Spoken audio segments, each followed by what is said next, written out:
జగన్ ఒక బిల్డప్ బాబాయ్. ఏంటది బిల్డప్ బాబాయ్? మా బాలయ్య బాబు గారిని చూసి కొంచెం అసూయపడతా ఉంటాడు. ఇంకో పక్కన మా పవన్ అన్నని చూసి కూడా అసూయపడతాడు. అందుకే బిల్డప్ ఇచ్చేదానికి యాత్ర 2 సినిమా తీశాడు తల్లి. ఆ యాత్ర 2 సినిమా కాస్త వైకాపాకి అంతిమ యాత్రగా మారింది తల్లి. నిన్న మొన్న సభలో నేను అర్జునుడిని అభిమన్యుడిని అని చెప్తున్నాడు.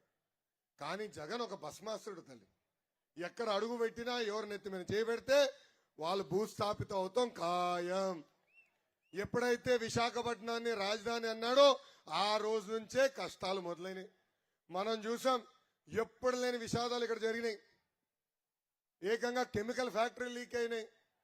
ఫార్మాసిటీలు అనేక బాయిలర్లు కూడా పేలిపోయినాయి. అందుకే భస్మాసురుడు అని సభాముఖంగా ప్రజలందరూ తెలుస్తున్నాం.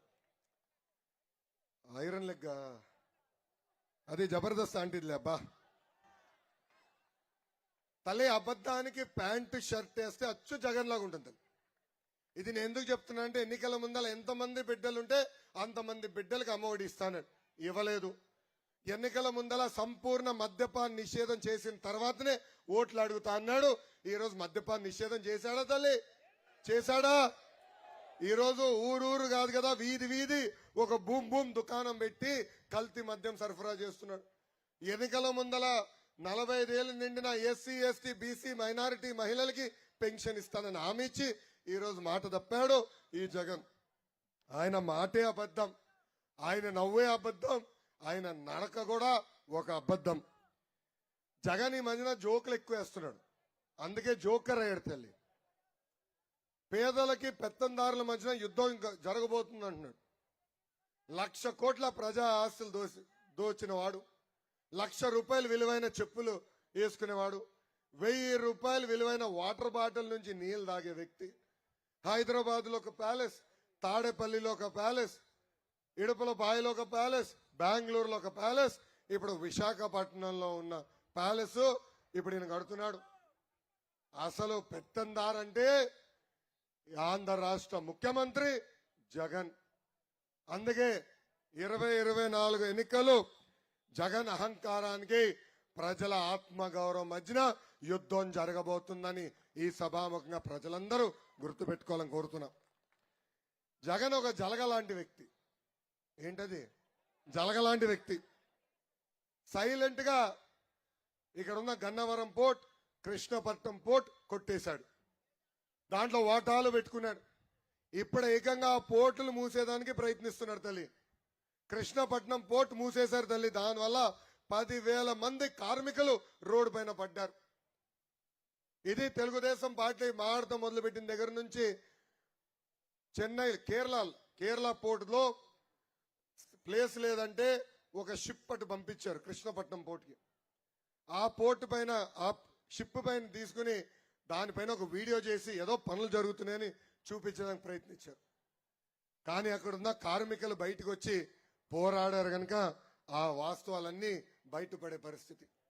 ఇదే పరిస్థితి రేపు మన గంగవరం పోర్టు కూడా రాబోతుంది.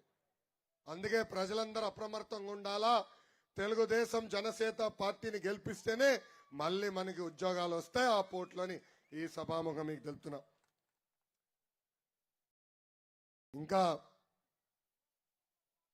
ప్రజలందరికీ ఇప్పుడు క్విజ్ పెట్టాలనుకుంటున్నా.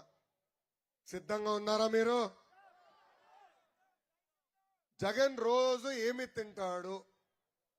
మొదటి ఆప్షన్ తల్లి కిచిడి, రెండో ఆప్షన్ అన్నం, మూడో ఆప్షన్ ఇసుక.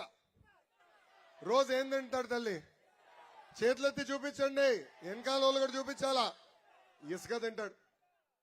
ఈ రోజు ఒక ఇసుక పైన రోజుకి 3 కోట్ల రూపాయలు సంపాదిస్తున్నాడు. నెలకి 90 కోట్ల రూపాయలు, సంవత్సరానికి 1,080 కోట్ల రూపాయలు, 5 సంవత్సరాలు 5,400 కోట్ల రూపాయలు ఒక ఇసుక పైన సంపాదిస్తున్నాడు ఈ జగన్. 2019 ముందల ఒక ట్రాక్టర్ ఇసుక 1,000 రూపాయలు దొరికేది. అదే ట్రాక్టర్ ఇసుక ఇప్పుడు 5,000 రూపాయలకి పెరిగిపోయింది. ఎన్నికల ముందల పందికొక్కుల్లాగా ఇసుక దోచేస్తున్నాడు అన్నాడే. ఇప్పుడు ఈ సభాముఖంగా అడుగుతున్నా, 5,000 రూపాయలకు పెంచిన తర్వాత ఎవడు ఈ రోజు పందికొక్కులాగా ఇసుకని దోచేస్తున్నారని. తెలుగుదేశం ప్రభుత్వం, తెలుగుదేశం జనసేన ప్రభుత్వం ఏర్పడిన వెంటనే మళ్ళీ ఇసుక ధరలు తగ్గించే బాధ్యత మేము తీసుకుంటాం. భవన నిర్మాణ కార్మికులకి చేతి నిండా పని అందించే బాధ్యత కూడా మేము తీసుకుంటాం. ఇక్కడున్న కుర్రోళ్ళందరినీ కోరుతున్నా, ఒకసారి ఫోన్ బయటికి తీసి గూగుల్లో 6093 6093 కొట్టండి. ఎవరు వస్తారు? ఖైదీ నంబర్ 6093 ఎవరు? జగన్. అందుకే ఖైదీలు అంటే ఆయన చాలా ప్రేమ ఉన్న వ్యక్తి. ఖైదీలకి ప్రతి నెల 2000 రూపాయలు ఇస్తాడు ఈ ఖైదీ జగన్. కానీ సంక్షేమ హాస్టల్స్ చదువుతున్న పిల్లలకి గత 4 సంవత్సరాలు 10 నెలలుగా మెస్ ఛార్జీలు పెంచలేదు, కాస్మెటిక్ ఛార్జీలు పెంచట్లేదు. పాపం ఈ రోజు ఆ పిల్లలు అనేక ఇబ్బందులు ఎదుర్కొంటున్నారు.